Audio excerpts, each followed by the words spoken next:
Hi, இன்றைக்கி நான் travel பண்ண எக்ஸ்பிரஸ் வந்து பார்த்திங்கன்னா ஹவுரா எக்ஸ்பிரஸ் தாங்க. திருச்சியிலேருந்து தான் கிளம்பும். இந்த ட்ரெயினுக்கு இன்னொரு ஸ்பெஷல் என்னென்னு பார்த்தீங்கன்னா, இந்த ட்ரெயினுக்கு தக்கல்ல எல்லாம் புக் பண்ண முடியாது.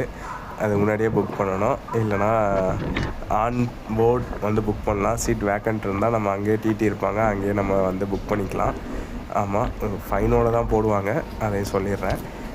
நான் வந்து தேர்ட் எக்கனாமிக்கலில் தாங்க புக் பண்ணியிருந்தேன். ஏன் தேர்ட் எக்கனாமிக்கல் நான் சூஸ் பண்ணுறேன்னு பார்த்தீங்கன்னா, இந்த ட்ரெயினுக்கு சென்னை வரையும் அந்தளவுக்கு கூட்டம் இருக்காது. அதனால் வந்து நான் ஒரு ஆட்டோ அப்கிரேடேஷன் கொடுத்துருந்தோம்னா செகண்ட் ஏசிக்கும் போகிற வாய்ப்பு இருக்குது. நான் ஏன் கையோட பாதாம் பால் வச்சுட்டேன்னா உடம்பு சரியில்லை, சரி சூடாக குடிச்சிட்டு ஒரு மாத்திரையை போட்டு படுத்துடலான்னு சொல்லிட்டு படுத்துட்டேன். கரெக்டாக இந்த ட்ரெயின் வந்து திருச்சியில் 2 நாள் தான் ஆப்ரேட் ஆகும்.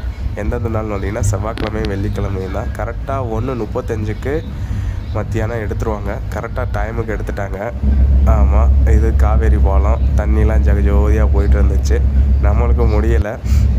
ஸோ மாத்திரையை போட்டுட்டு படுத்துட்டேன். பெட்ஷீட் வரதுக்காண்டி கொஞ்சம் நேரம் வெயிட் பண்ணிகிட்டு இருந்தேன். அதையும் பில்லோ எல்லாமே கொடுத்துட்டாங்க.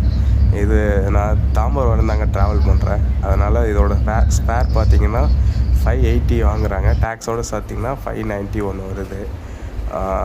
விழுப்புரம் வரையும் நல்லா தூக்கங்க. அதுக்கப்புறம் என்னால் வீடியோஸ் எடுக்க முடியல. ஸோ நெக்ஸ்ட் வீடியோவில் சந்திப்போம்.